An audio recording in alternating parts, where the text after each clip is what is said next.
Hey guys, we're super excited about this podcast. We were able to have Ana Castellanos. She's an amazing executive this morning with us, with Mike and Emilio from Paychecks and myself. We had great conversations about the industry's situation right now, how affordability is really complex between the players in the industry. We also got to meet Anna on a more personal level, how she came about, her executive position right now. And also, we learned about Angle Health, that is an up and coming new company that it's very interesting because it's developed on an AI basis. So it's a very interesting information. We talk also about like the World Cup coming up. So there's really good stuff. So check it out.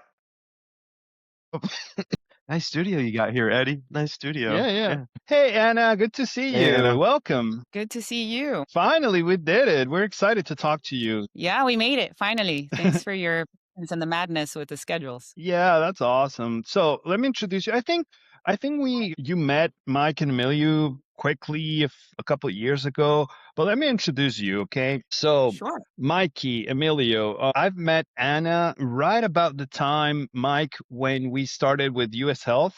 And you came up with those great ideas of working smart, not hard. This is the guy. So Right. I reached out to Anna through LinkedIn because she was with Florida Blue. And I was thinking, hey, Anna might be walking around with a hammer in their hands, and like, hey, I can help a few of their clients that maybe you're not able to help with your current offering. And that's how we met. And it's been probably 7 years or 6 years at least. And it's a great relationship. And along my career, I've met other people and those acquaintances met Anna and always heard great things about Anna. Like she's a rock star, she's amazing, and like that stands. That's awesome till the day. So Anna, Mike and I started back in US Health around 7 years ago, like I said. And Emilio Yeah. works with Paychecks currently with Mike as well. So they're a great team together. They help their clients, they help them with the payroll, the PO side of things. They're experts in their fields. And Anna, please meet Michael, Emilio. Let's all become good friends here, okay? Good to meet you Yeah. guys. Good to see you. Nice to meet you too, Anna. Good to meet I you, mean, Awesome. Anna, it's as well. we're easy to get along with, if we get Not along not with you Eddie. so much. Yeah, right. Yeah. You just disqualified yourself as you said that. But yeah, it's great Yeah, to meet you. we're I just see all gonna your start accolades speaking too. Spanish so you can Oh understand me, yeah, too, Mike. Yeah, Spanish is our perfect. And thing. then I'll just go stand over there. Come You on, guys Miguel. start. Where are you guys, by the way? Orange County, California. Nice. Yeah, yeah. I was in Florida for about 7 years. That's where I met my wife. That's where I met Eddie. My work husband, I guess we could call him. And but yeah, we really cut our teeth in the health insurance side. I used to work for Baldwin Risk Partners, or BKS, out in Tampa. You're probably familiar with them. Yep. And then my wife and I had a baby. Ended up moving out here to California, and I got into the PO world, and we love it. Nice. Love it. Awesome. So, Emilio, were you gonna pitch in? Yeah, so Anna, so nice to meet you.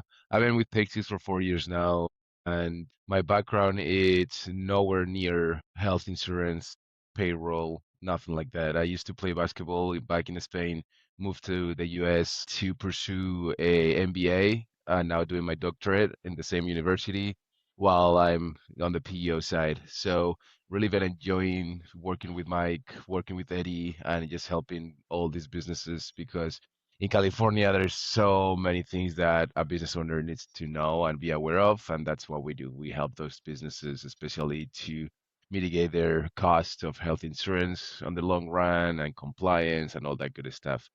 So I've been loving it and really enjoying being in this area, helping a lot of Latinos. I'm very focused on the Latino community as well, because as you know, Latinos love to make money. They make money very well, but when it comes to compliance, regulations, then they don't really, they leave that to somebody else, right? So that's when I come in, I educate them, I teach them on the right things to do and at the end of the day to make their business grow. So that's my passion. Awesome. We have a basketball player in the house then. That's good. Yeah. That's awesome, guys. Yeah. So, going over a little bit about this podcast format that we have, Anna, the idea behind this is that we understood that we have a very strong network. We got good people. There's a lot of trust with our partners like you. I can talk to you, and it's like between 2 years time frame, and it just go back and talk to you. And it's like we never stop talking. Like it's a great relationship.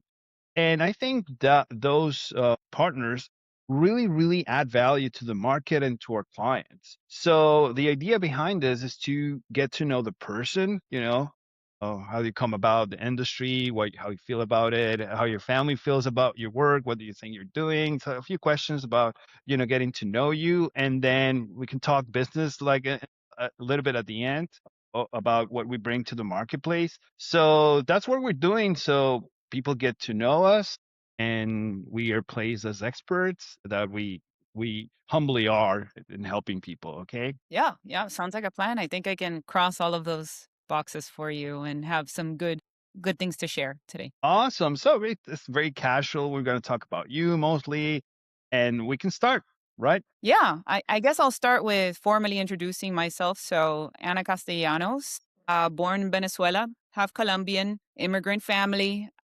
first of my family to come to the United States. I've been here without aging myself a little bit over 35 years. Oh, And in the industry, a little bit over 20 at this point, in the healthcare ecosystem and in the medical insurance field. Did a lot of different things I relate to Emilio. I come from different backgrounds. I really thought I was going to end up doing a lot of different things than the healthcare industry and the medical insurance industry per se. But glad that I'm here. It is a system that I believe is not just one broken machine. I think it's multiple systems being incentivized differently, fighting each other, right? So we have the hospitals, the insurance carriers, the patients, the doctors, the hospitals, and everyone's frustrated. It's a very intricate segment to be in. There's a lot of help and guidance that is needed on this side of things. And I think Emilio, Michael, and you, Eddie, you guys can relate. That's what we attribute our career for, is to guide people to make the best of decisions, but also representing the Latin community, just like you said, Emilio. There's a lot of guidance that is needed here. A lot of the intricacies on the back end with contracts and billing that individuals are not too privy on, which is the reason why we exist, right? To guide those folks. But just a little gist of that. Career-wise, I've worked with a number of carriers. So in the state of Florida, so Blue Cross Blue Shield, AvMed Health. And now I'm privileged to work with Angle Health, who's thinking things differently, which I think is needed at this time right now, is to think outside of the box. How do we integrate AI and the things that we do to help the community, to help pricing, to make sure that, these premiums that everyone's paying for are sustainable, not just on a short term, but long term. But yeah, lots of fun, exciting things that I can share with you guys. that's awesome.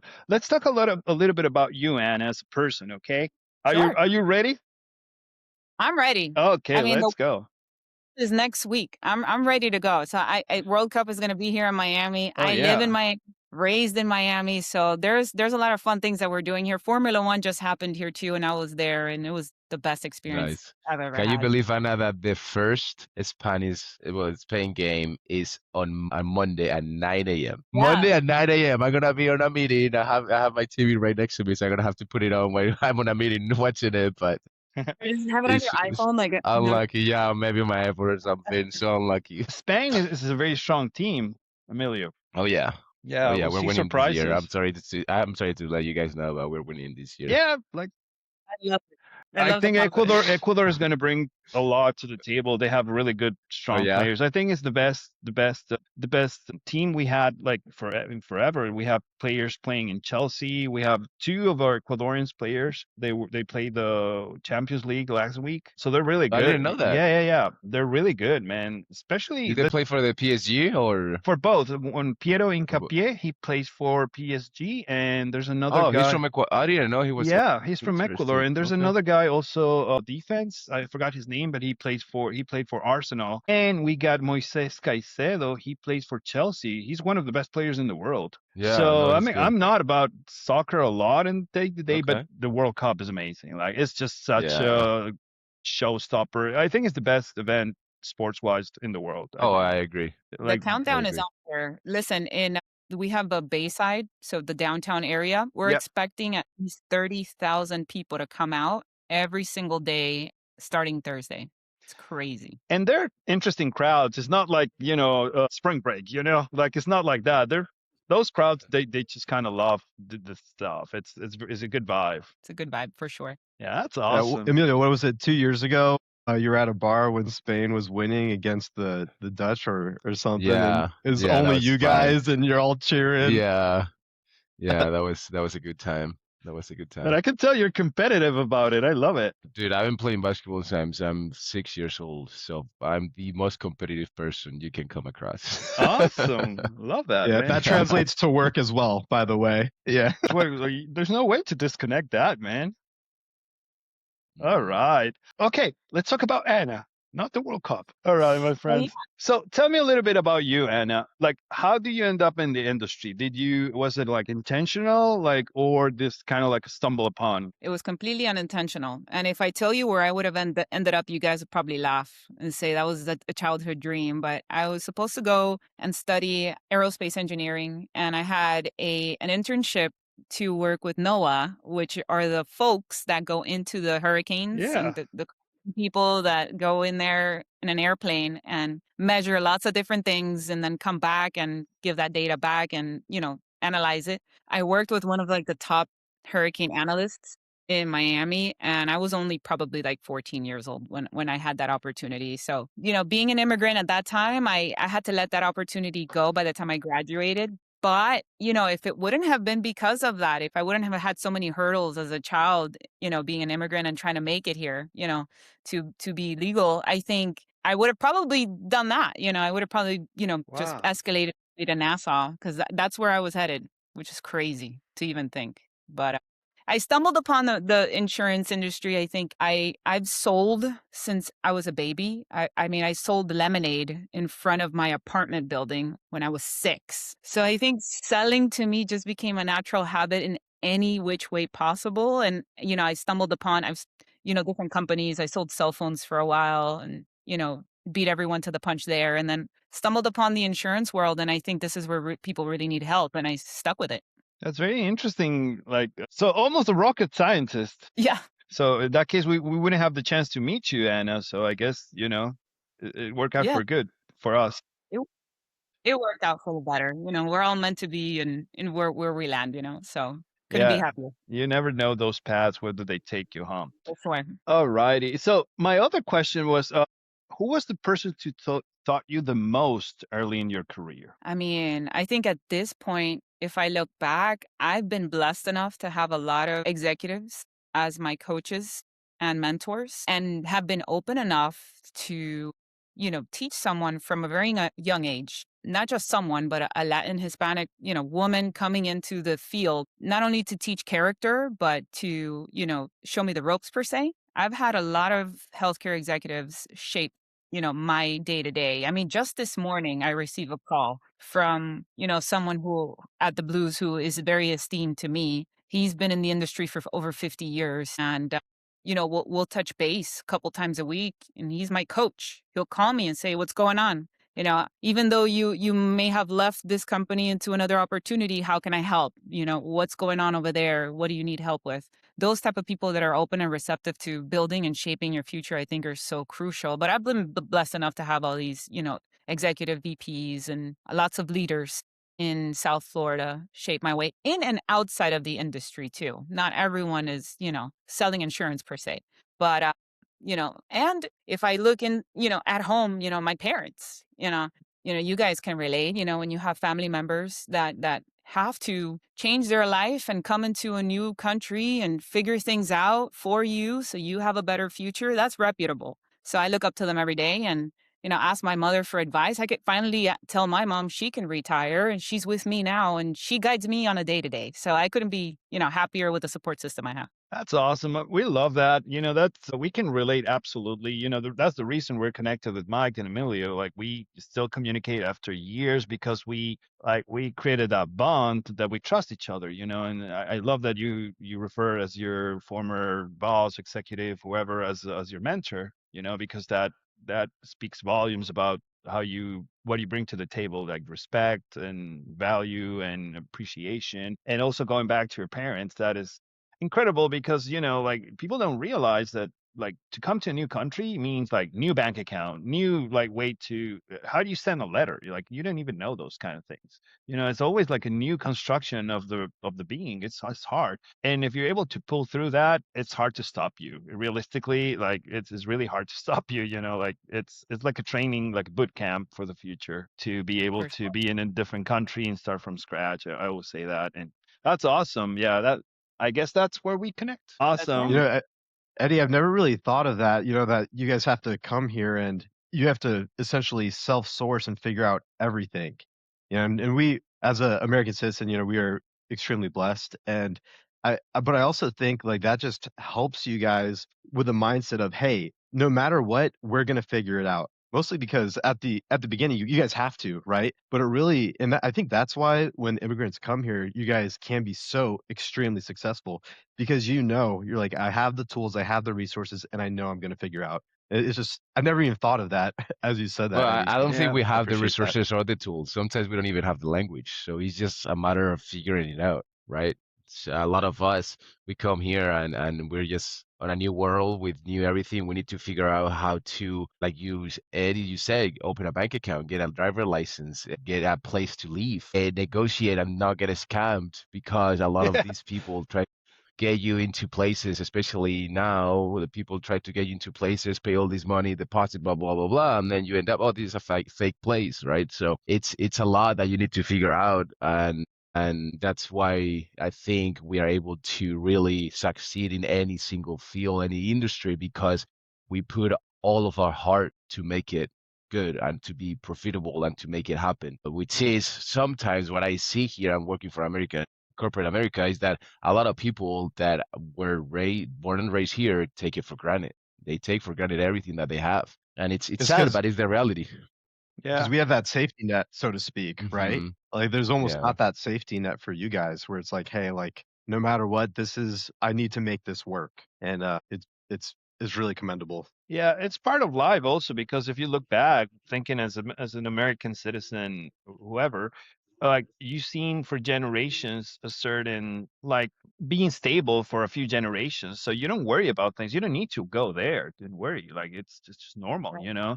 But at the end of the day, people move. Like you got to be where you need to be and where your values, recognized, and it's been something that the human being has been done like forever for generations. So I think as a immigrant myself, I think we benefit a lot if we get into that right mindset and not like feel like we're lesser or stuff like that, or because we have an accent we're lesser. I felt like that at the beginning. I was frustrated trying to speak English the way I spoke in Spanish. It's like very fluently. So that kind of like I was kind of self-conscious about it. And somebody told me, I'll never forget it, like, hey man, like people really don't care about your accent. They care about you helping them. And that's so true, man. And it's like it hit me pow. From that moment on. I just didn't care. Like, just go about it and help them. That's it. It took me 6 months to fully communicate with somebody when I moved here. Six Yeah. months because I was so scared that people were going to judge me, people were gonna make fun of me, people didn't understand anything because I didn't know English. So it took me a long time to really communicate with people. I'm gonna make you guys laugh. So somebody in my household learned English by watching, and this is no joke. They've watched Friends and Seinfeld in their country. That's exactly how they learned English. It was the desire to communicate in a different language, and they just watch that all day, every day, and they speak English better than I. So just to put crazy. That's awesome. Throw in some The Office out there. The Office is Or good. I love That's You have my heart. I love The Office too. Yeah. well, Well, anyways, and this that's is good stuff. often lost on, well, like with communicating, and when you're an immigrant, sometimes we Americans have so many different sayings, and so sometimes I catch myself. I use a lot of sayings, or my mom. I'm influenced through my parents, but she uses so many different sayings, and sometimes Emilio's like, "What?" And I'm like, "Oh, What are you saying? this is what that means," And so not only learning a new language, but also the complexity of jokes, of nuance, of the tone, and of the thousands of sayings we have in America. It's so complex. So yeah. Man, oh man. Well, we're getting good stuff over here. Thank you, Anna. So let me carry on, okay? Let me ask you a little bit more. What do you think your family thinks you do on a daily basis? I have to laugh. I think they think that I am always on the phone and de-escalating very serious issues, Oh, because when they hear my tone, it's when I get phone calls, it's because I really need to step in and figure things out. So putting fires, maybe I'm a firefighter in their eyes. firefighter, I know. Okay. Okay. Not in NASA, but a firefighter, I guess I'll take that. Okay, perfect. I love that. So this subject is called the accidental expert.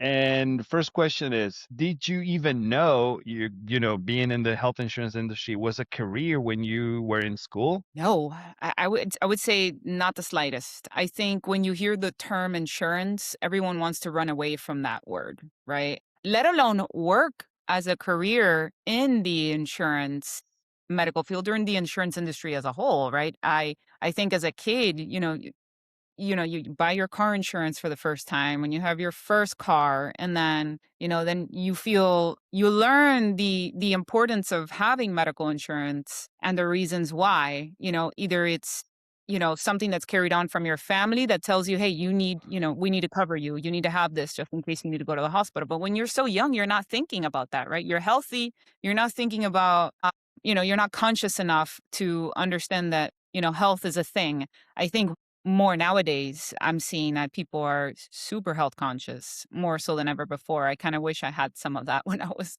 younger. But yeah, to answer your question, I think, I wasn't even thinking of that at all, at the slightest, but super grateful that it came stumbling upon. So That's awesome. I got good ones here. Was there a moment where you thought, I might actually be good at this? yeah, I think when I realized that this system as a whole, because I've dealt with, the Medicare population, the ACA Affordable Care Act population, and now the group population. So I have the trifecta of the whole insurance realm and the medical side. I feel like when I realized that people really needed the help is when I felt like this was my purpose, right? So the way I thought about it, and this is the best analogy I can use in the medical insurance world, is imagine you buying a car and you don't know the cost. The dealer doesn't know the final cost. The financing company maybe decides later what your final cost is, and then you receive a bill 4 months later, right? That's the way I think about the health insurance industry. Is the same thing. I've received bills in the mail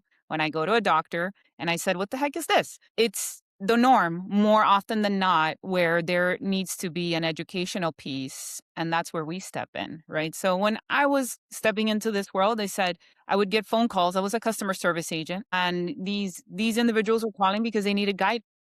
More so at that moment, I was dealing with the Medicare population, which was, a population that needs the guidance and support, not just from the bills that they receive, but on the medical side for chronic condition management, all these things that I wasn't privy to, that, throughout the trajectory, I was able to, learn and guide folks to the right path.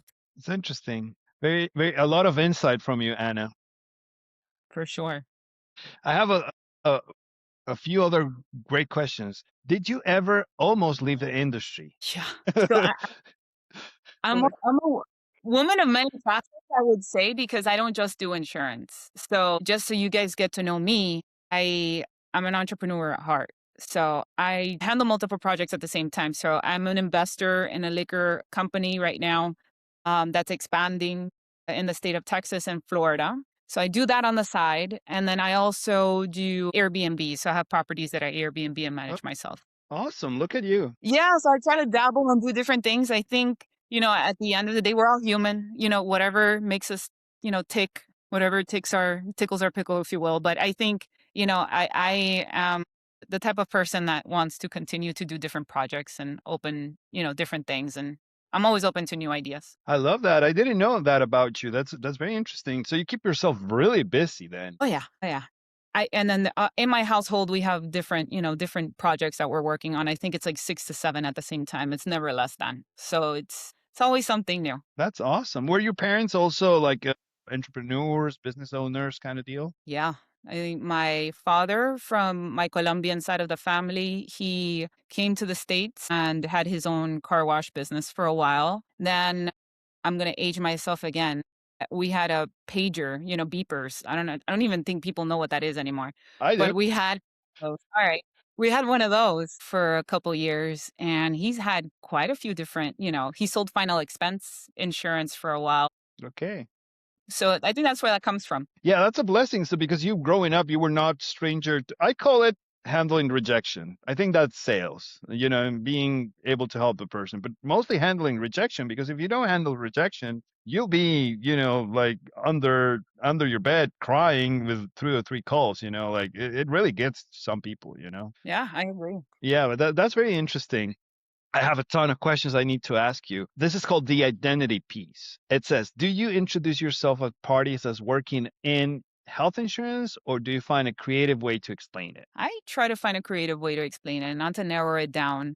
And we just talked about the fact that the, insurance word is so, I would say a word that not a lot of folks want to hear of right now, right? Yeah, it's a bad word. It's a bad word. It's a naughty word. So, the way that I try to explain what I do is, I provide consultative services and guidance to those that need assistance in the medical field, right? Whether it's what's covered, what's not covered with your medical benefits per se. I try to, word it in a way where it's understandable, especially when we host, either seminars. We've hosted a ton of those, Eddie, when you walked into the retail center where I met you. Yeah.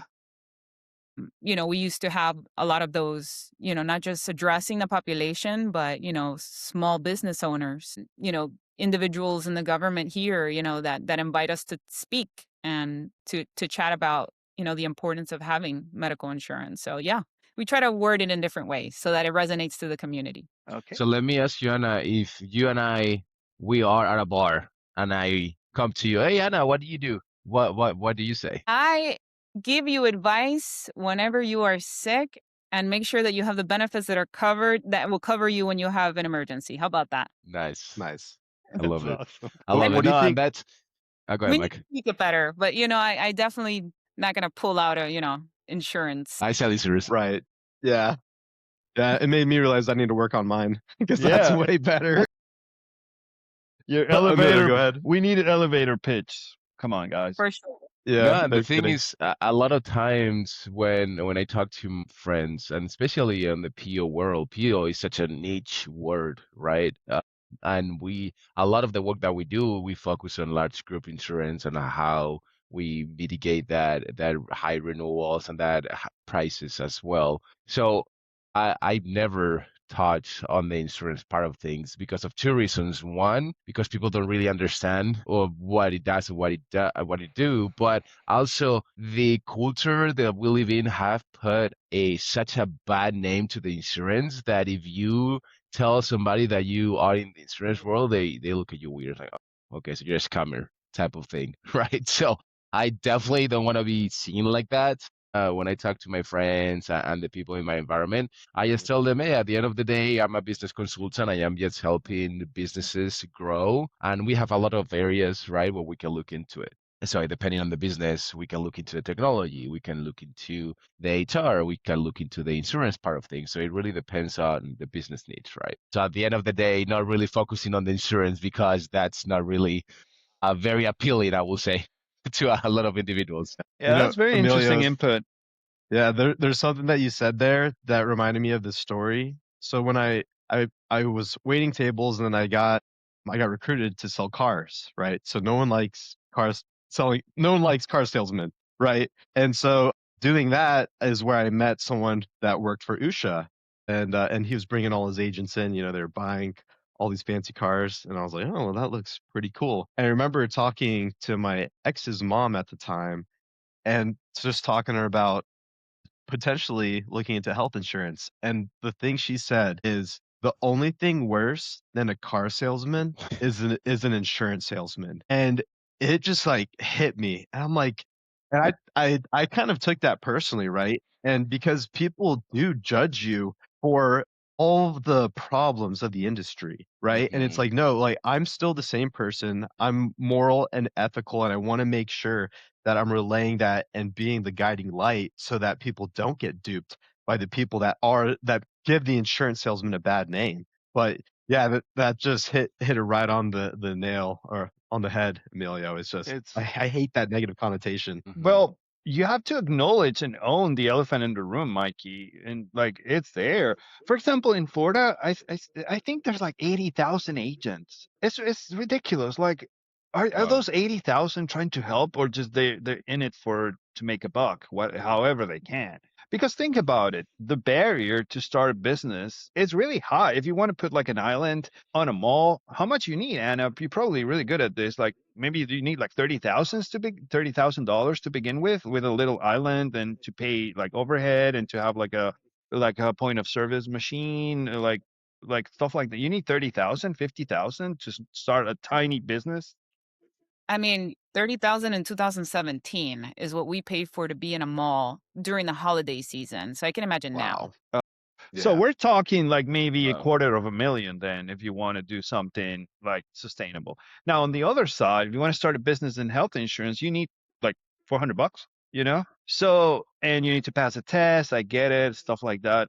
It's a way for people to change their status, you know? It's an amazing work, so you can change your status. You can come from scratch and become a millionaire in health insurance. You really can. But at the same time, there's a lot of people that just don't understand that this is about putting the other person in the right situation, or being courageous enough to tell them, hey, you are already in the best situation possible, but you're frustrated with your plan. And if you keep looking what is not there, somebody's going to tell you whatever you want to hear, is going to scam you, is going to rob you. So, like, I think you mentioned something really important there, because I think, the bad rep with insurance companies, and not to go down the rabbit hole of, the intricacies of what we do, but the obviously insurance companies create a layer, right, of bureaucracy to control the costs. That's really why we exist, right? Because someone has to manage the risk and pay the bills accordingly.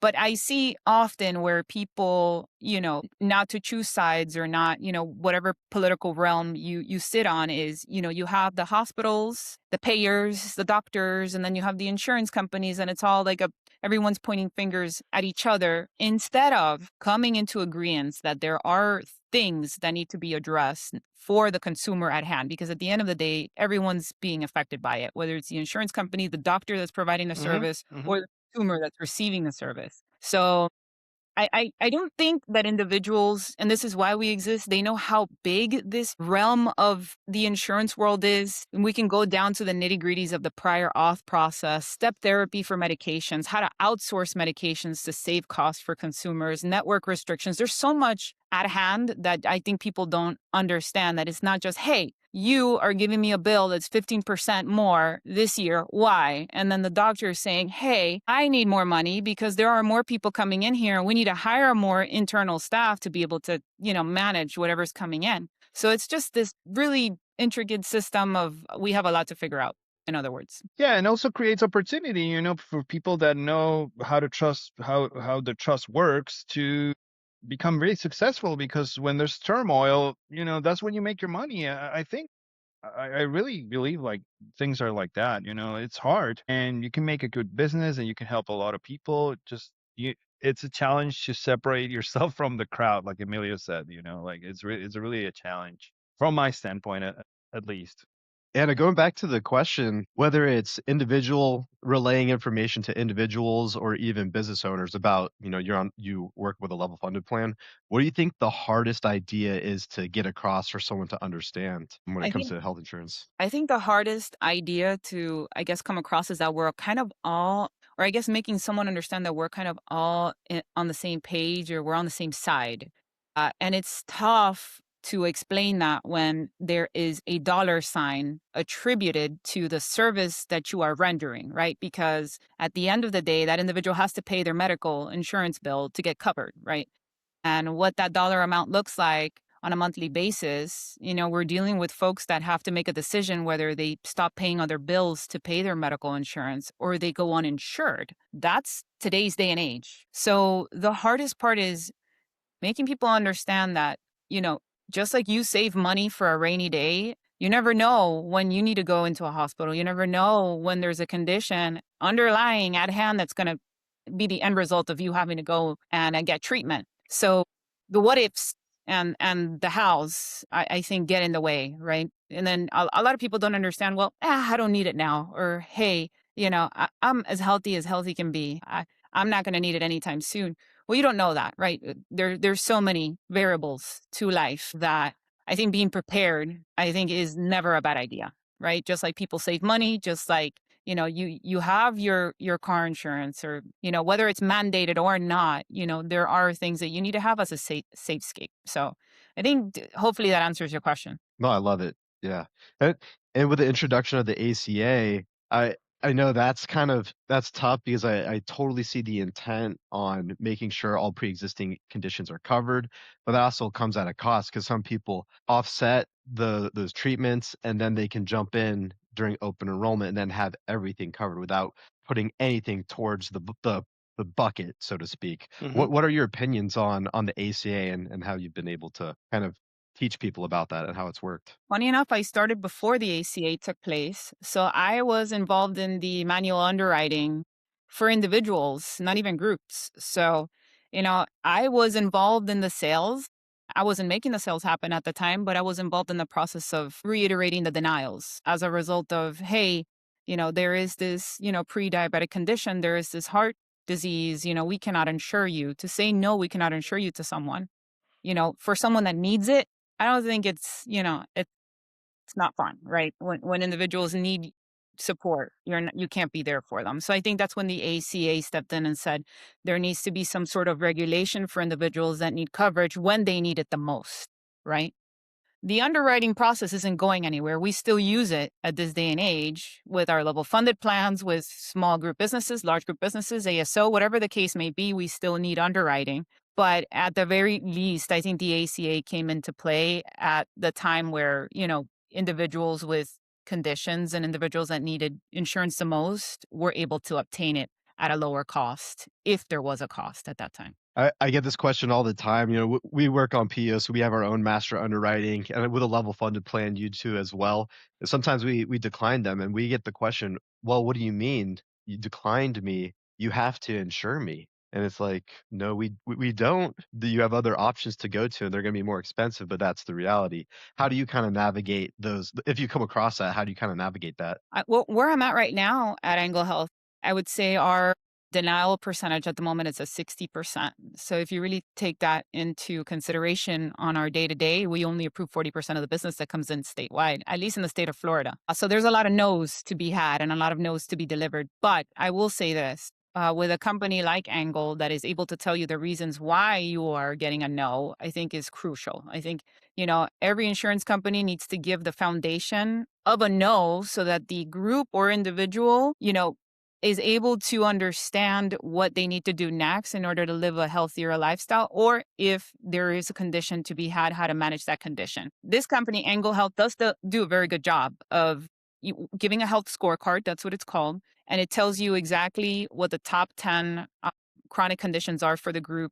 We can pinpoint names because of, personal health risks and PHI. Mhm. But what we can do is we can give a group guidance as to these are the top 10 drugs, RXs, that you're using right now that are high cost for your group, for your business. These are the top 10 conditions. This is the reason why, you are denied. So giving that foundation, I think, is crucial. I mean, I've been in companies where that's non-existent, and companies that are trying to now come into the game and say, if there is a denial, then I need to give you an explanation. So, and a thorough one too. I love that. I mean, even on our end, we have all these predictive modeling tools that they highlighted in the underwriters say denied because of high cost claimant. And that it's really surface level. We don't get into the nitty gritty of exactly which drug is flagging those chronic conditions or whatever it may be. So I wish had the tools to be able to kind of articulate that and say, hey, this is why. And also on the other end of that, when other companies and other PEOs are approving it,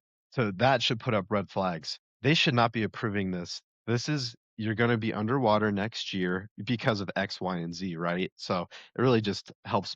I wish we had those so we could build that trust and really articulate that in a productive manner. Yeah, I feel, a lot of insurance carriers are jumping into now the AI world versus other carriers that are being built with AI at the core. So there's a big difference, right, with how we use predictive analytics from the get go when we process a claim, when we bring a member in, the business, the risk that's coming in, versus the traditional carrier model right now that is trying to figure out how to come in and integrate AI thereafter. Everyone's doing a great job. It is a very, difficult task at hand to try to figure out how to do things differently. But at the very least, I will say this, regardless of the carrier, whether you're a Buca, whether you're a Blue Cross, Aetna, Cigna, or you're an Angle, I think everyone's trying to come together to solve a common issue, right? Which is how to make insurance affordable for a consumer that Yeah, needs it the most. affordability.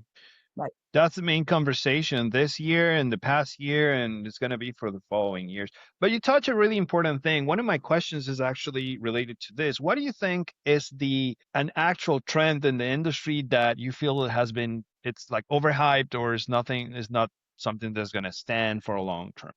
I and not to get too nitty gritty with the process, but I think within the patient experience, number one, I mean, we've seen already that there's a lot of surprise bills coming in. So when you receive a bill in the mail, you don't know what you're paying for. I think that's one. The prior authorization process, whenever you do need an exam or you do need, something important that the doctor is sending in, whether it's an MRI, CT scan to further examine a condition, just that alone, I think people they don't understand that is a very large task in the healthcare ecosystem, right? But when you go in as a consumer and you just want to get your test done because you need to figure it out, to figure out what you have or what to do next, you're not understanding or even thinking of, there's the billing and the coding team that comes in. There is the doctor's office that needs to submit that code over to the insurance company to see if it's authorized. The authorization process that happens thereafter from the physician to the insurance company can be quite cumbersome. But I think, now recent insurer announcements from a lot of carriers have come together to reduce the prior authorization weight and the process. I think because criticism became overwhelming. I mean, you've seen the United Healthcare comments and everything that has happened as a result of that. We have to think things differently. So yes, I think the prior auth process, whether it may seem minute, I think it's a really big deal in our world. Okay, so it's not overhyped then. It's like a real thing that we need to address. That's what you're saying. Yeah, for sure. Awesome. Yeah. Interesting. Yeah, it always feels like when that happens, they distrust us, and it's just a system in place for insurance companies to protect themselves. At the end of the day, we're a fully insured and we're ACA compliant. Why are we even having them go through these hoops just to get what they need covered? And I really hope, and it's encouraging to see people like you are advocating to diminish that as much as possible. So hopefully it's nowhere but up for the insurance industry. Yeah. And people hear the word AI and they cringe. Like a lot of people are like, "Oh, AI is here to replace me or to replace my job." But actually, I think like the next era of things is those that know how to use it, how to implement it well, so that it helps all of us. The, the common goal is to help everyone.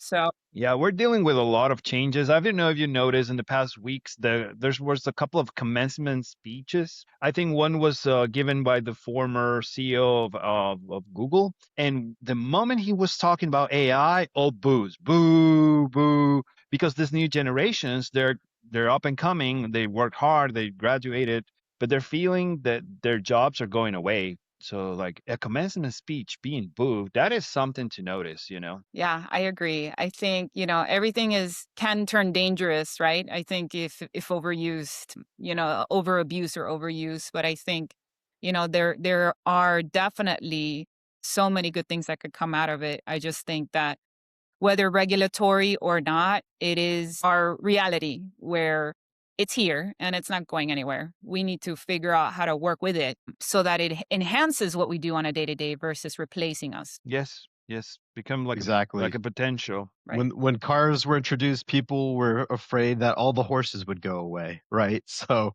it's like, hey, we just need to figure out how to integrate it into our life and use it as that tool to get us to the next step. Yeah, we're So, definitely living in an interesting time. and I know we're coming up to about 10 minutes left. I do want to talk about, and I'm very curious to see how you position kind of the different funding strategies, especially with Angle Health being a level funded solution. How you kind of differentiate. All right, what's your pitch when you say, all right, we have self-funded, level funded, and fully insured? How do you kind of navigate that conversation with your clients? Yeah, and that's an interesting topic, and it is a quite complicated one for a consumer or for a client, right? Because knowing the differences behind the scenes can be quite tough. I think at Angle Health, the good thing is we make it simple, easy. It's level funded. That's all we do, all we live and breathe. We do explain what the ACA world and the age banded rating is, whether, you come in or not, you are based on age, gender, location, right? Age, gender, zip code. That determines your overall rating. For level funded, you do have to go into the fact that, we will, underwrite you. We will look at your conditions. But, I think folks like Angle Health, and I don't think we've talked about the CEOs, they come from Palantir. They help build the AI for the government. So them coming in to the game here and figuring out how to be a TPA with a managing general underwriting agreement that allows us to get the risk, to analyze it and manage it internally. We do a pretty good job of trying to explain to people that we will look at your history, we will place you and price you accordingly, but our end game here is for you to stay a client, not have you be a one and done where next year you're going to get a 30% increase and you're going to look at me and say, you're a joke, right? I think they do a very good job of figuring out what kind of risk they're able to accept as a company angle so that the following years to come, the renewals are as close to stable as possible. And right now, I think Angle Health has a 4.6% renewal average increase year over year as of 2025. So that's pretty difficult to Yeah. to attain as a carrier, right? As a managing carrier. So we try to do our best to explain to everyone how it works on the back end and what we're going to look at. The cool part is Angle Health is looking at not just what to do, not looking at your past, but looking at your future, right? What does your healthcare experience look like 5 years from now, 3 years from now? How can we help you navigate? What chronic care condition management programs do we have in place to place people on the right path, right? We have a nurse on call phone number. We have so much guidance right now that, we're able to provide to our current clients that I think right now education is at the forefront of everything we do, which I think is great. I have a question, Anna. You mentioned Palantir. Palantir is a company that I'm passionate about. I'm an investor myself on Palantir Technologies. They've been doing great things, but they also had a lot of bad reputation because of the government work that they've done and all the things that they've done in the past. So I'm curious to know how has it been working with those types of individuals, so having executives that high that come from such a impactful AI company right now that it's booming. It's going. If you look at the stock price, the past couple of months and even the past year has been increasing crazy. So how has it been working with individuals that are so open-minded in the world of AI and they're looking to different ways to, yes, upgrade the whole market? Yeah, it's a great question. And, the funny part is when I came into this company, the number one thing that attracted me to the company was the CEO, was Tai Wang. And I've sat in a room with him. I just was with him in South Carolina. He comes Nice. from a family of immigrant parents where they came here, they had nothing in their pocket. And we talked about the fact that sometimes folks have to figure out what bill to give up so they can pay their medical bills. He said, this is not right. He was picked out of a group of people to do a scholarship and ended up ultimately as one of the main individuals to build the government system for Palantir, the AI part of it.